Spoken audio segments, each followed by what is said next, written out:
Buenas tardes, mis amables televidentes. Aquí, como todos los sábados, como dice Tres Patines, aquí como todos los días. Yo estoy todos los sábados. Señores, gracias por la sintonía que nos dispensan todos los sábados. Y hoy vamos a entrar en materia rapidito, porque el tiempo es corto y tengo un invitado de lujo, un amigo, una persona que tú solo tienes que llamarle y ahí está. Buenas tardes, profesor Antonio Siriaco Cruz. Buenas tardes, Mari Carmen. Para mí es un placer, obviamente, sobremanera de estar aquí en tu programa y siempre estamos a tu disposición.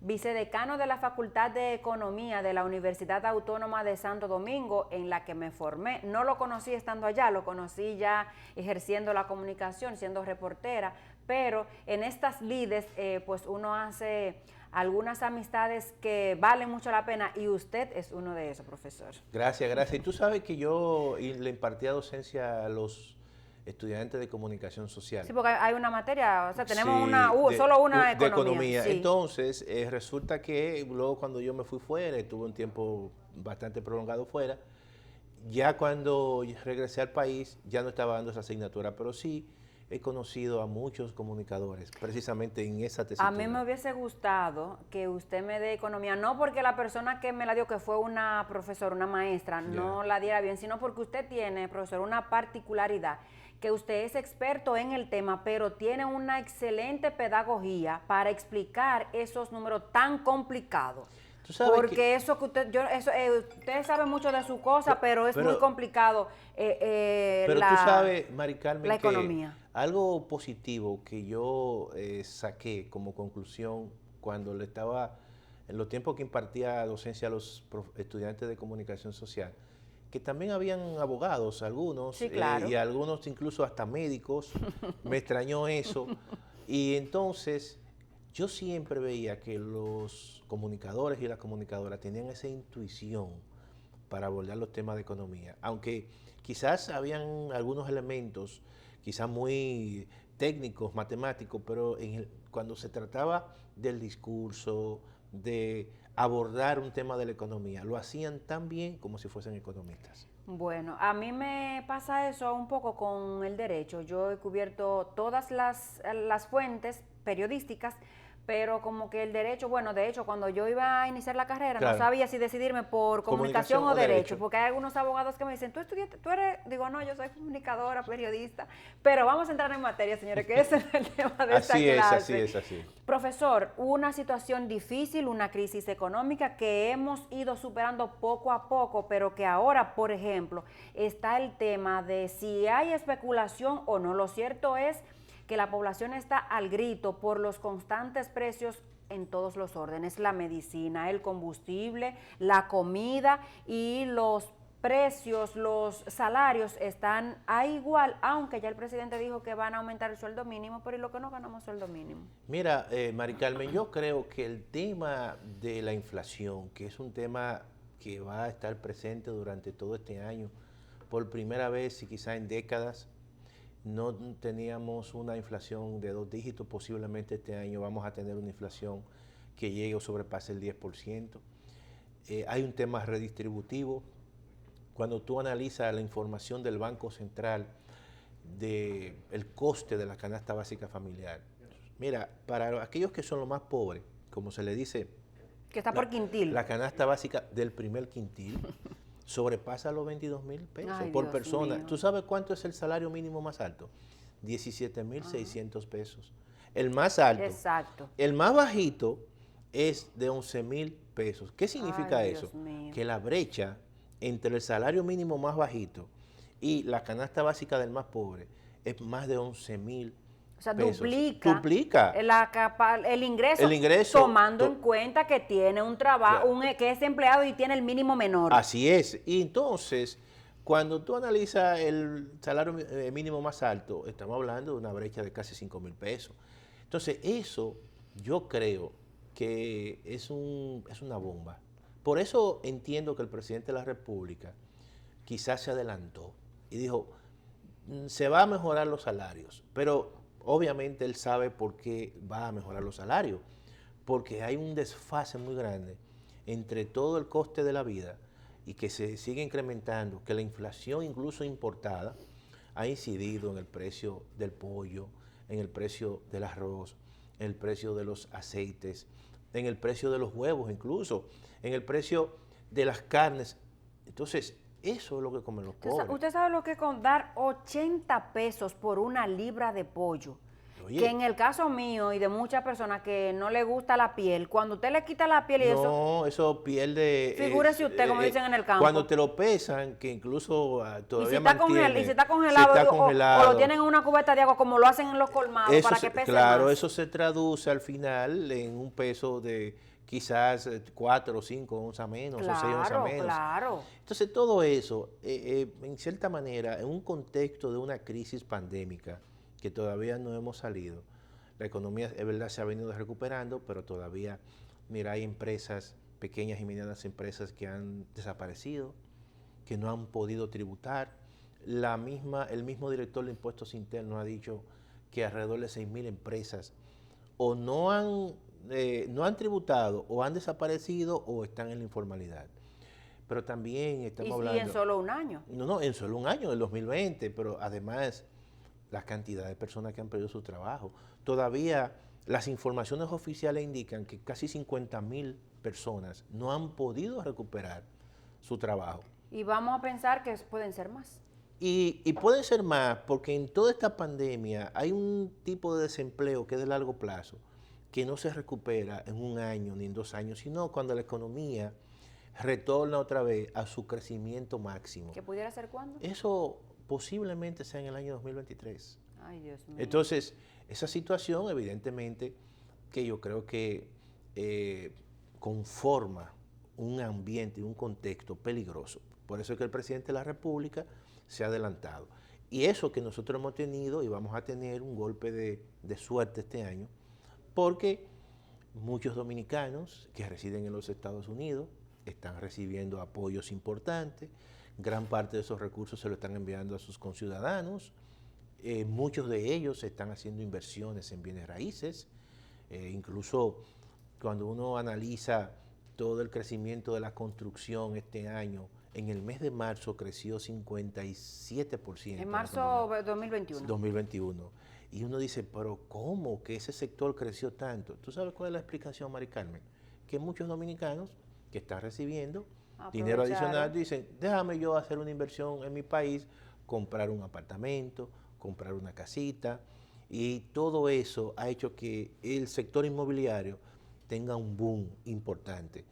Y además la inversión extranjera se ha incrementado, igualmente las exportaciones de zonas francas al mercado norteamericano se han incrementado.